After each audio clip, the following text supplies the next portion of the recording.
Fala, primeiro ano! Tudo bem com vocês? Espero que sim. Aqui é o professor Edgar para mais uma videoaula aí de história. A gente agora vai aí, ó, aqui. A gente já vai aí para o módulo 32 da apostila.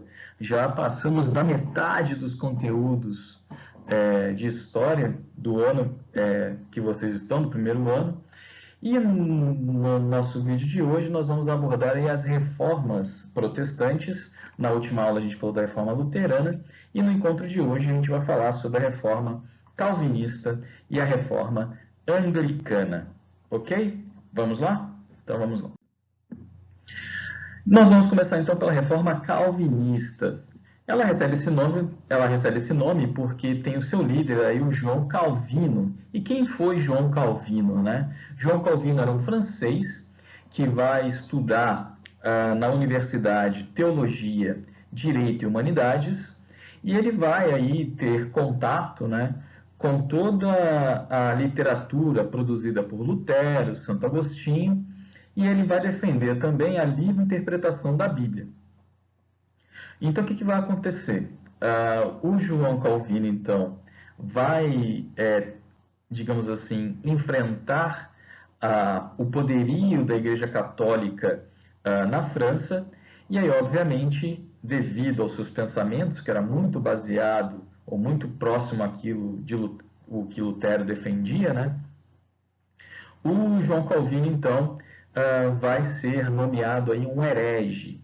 Lembrando que heresia e herege é aquele que faz uma escolha fora dos dogmas da Igreja Católica, né? Então ele vai começar a ser perseguido pela Igreja Católica e ele vai se refugiar, então, em Genebra, na Suíça, onde você já tinha ali a introdução de um pensador que a gente falou lá no Renascimento, né, que era um precursor dessas reformas, que é exatamente aí o Zwinglio. Tá? O Zwinglio ele já falava sobre a questão do centralismo papal em Roma, falava contra a venda de indulgências, né? Assim como Lutero também vai falar na Alemanha. Na Suíça você já tinha aí o Zwinglio falando bastante sobre uma determinada reforma que deveria haver.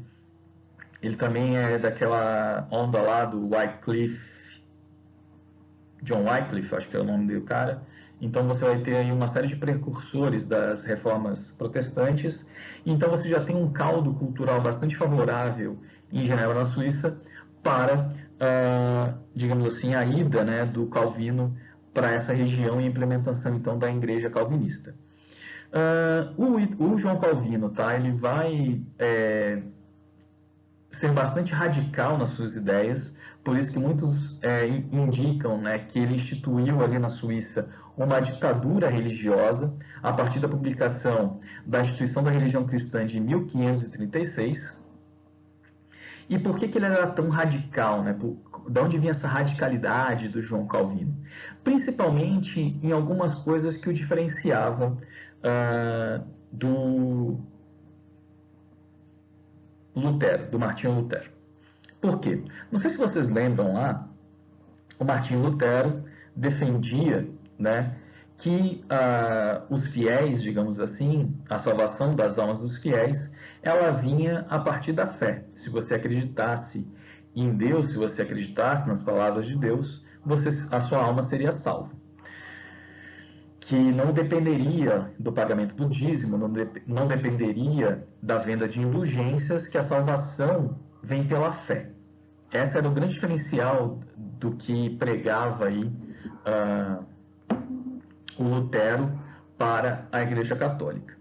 Já o João Calvino, ele vai radicalizar esse pensamento.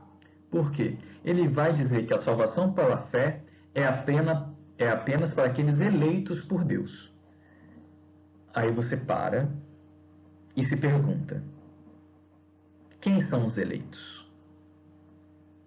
Aí, na apostila de vocês, tem um trecho que fala assim, ó, que o João Calvino e os calvinistas, por consequência, vão acreditar que os eleitos são aqueles que foram predestinados. Então tem uma questão aí de predestinação, ou seja, já está tudo escrito, você não tem arbítrio sobre, tá?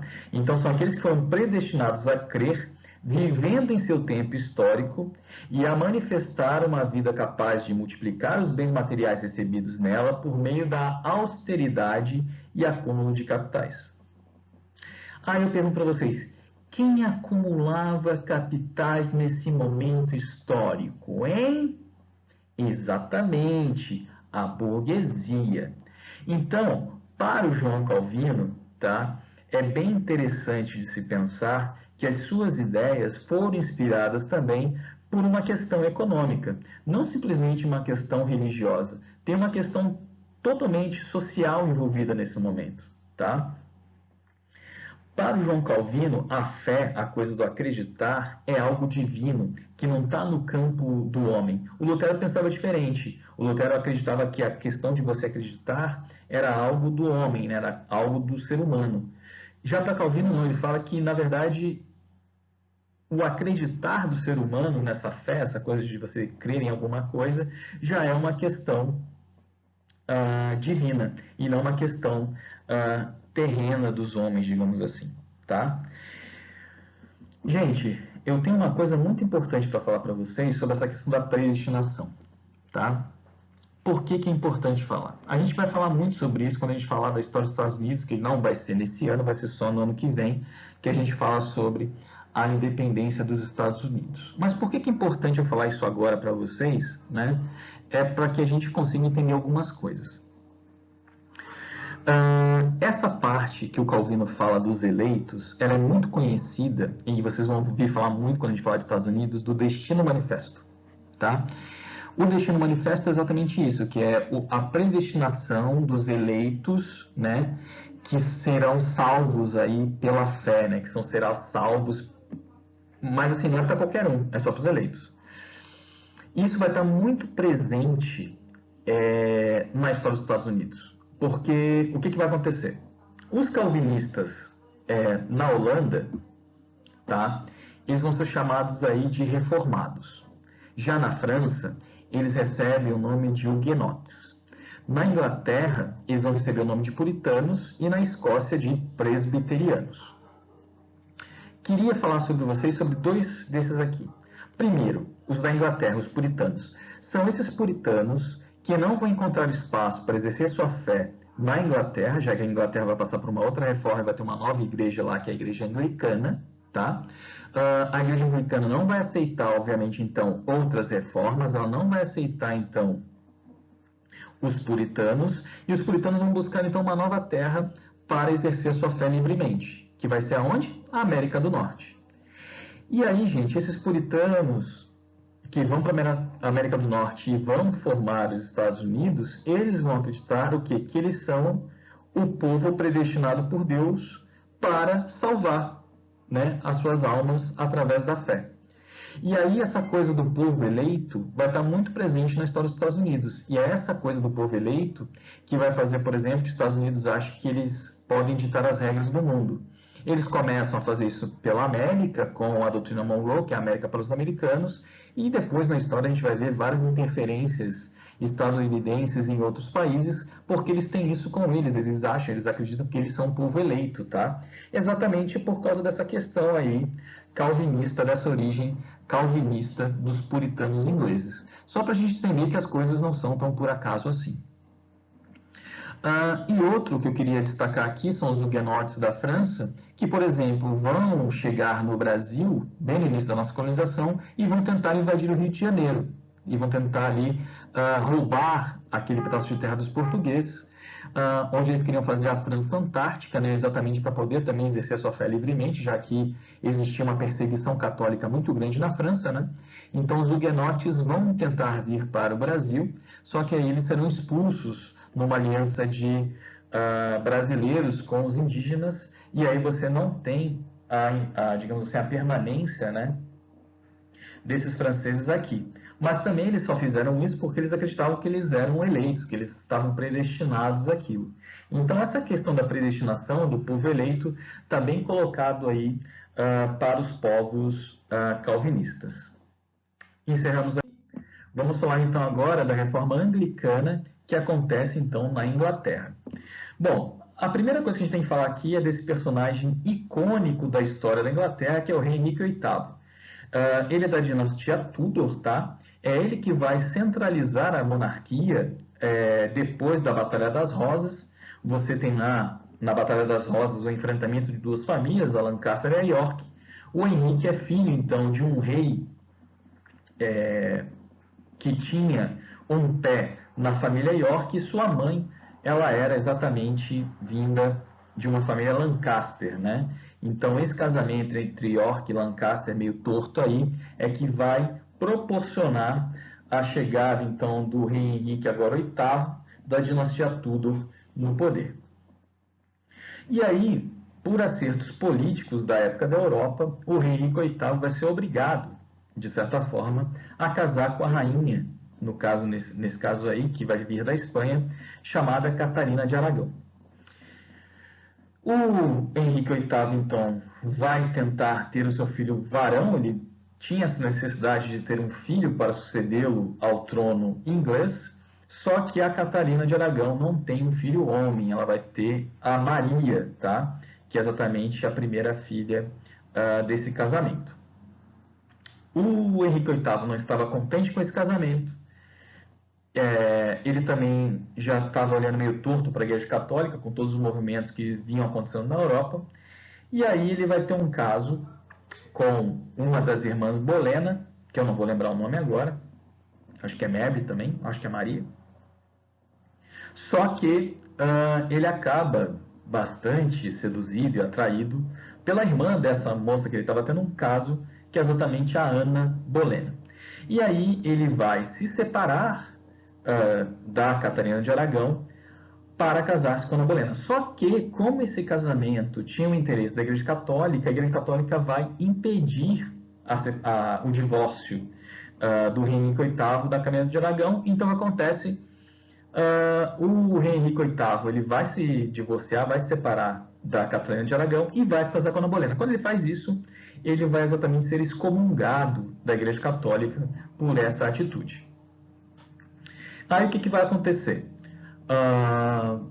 O Henrique VIII, né, ele já estava, então, já era contrário a esse universalismo papal, dessa coisa da Igreja Católica ter poder em todos os lugares e tal. E aí, então, em 1534, surge, através do ato de supremacia, a Igreja Anglicana.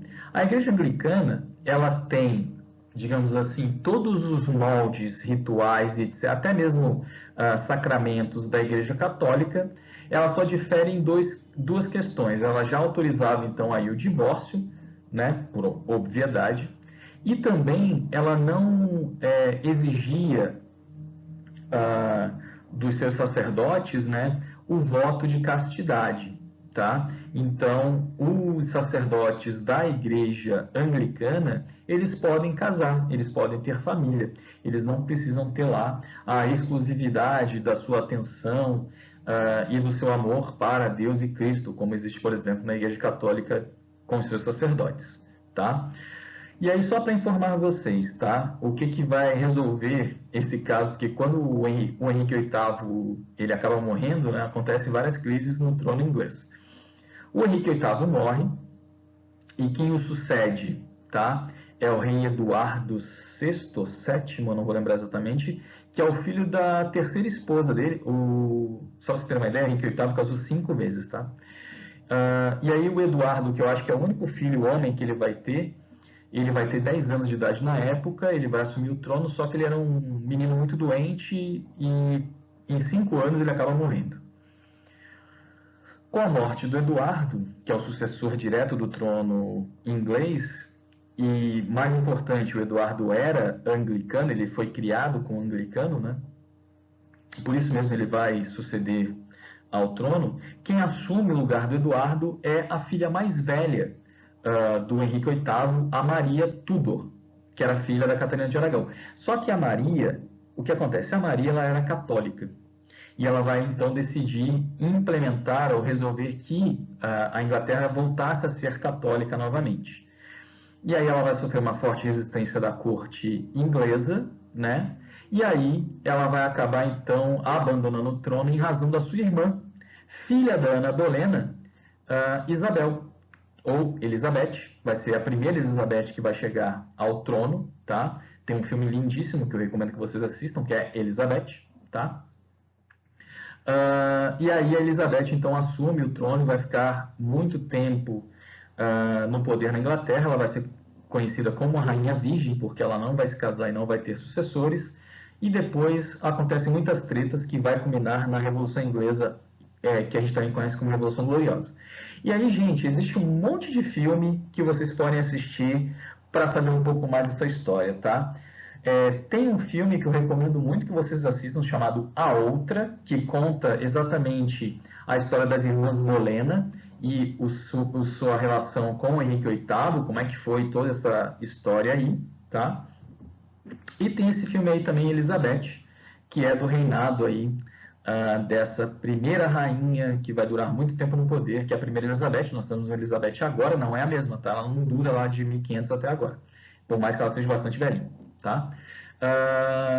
Só esqueci de um detalhe, tá? A Ana Bolena, que vai se casar aí, vai ser o segundo casamento do Henrique VIII, ela vai acabar sendo executada e perder a sua cabeça, porque ela vai ser acusada de traição quando ela tem uma filha mulher em vez de um filho homem, tá? E para você saber mais dessa história da Ana Bolena, eu recomendo que você assista aí esse filme chamado A Outra. Eu não sei se tem nas plataformas de streaming, aí é uma questão de vocês buscarem, procurarem. A biblioteca da internet é gigantesca, tá bom?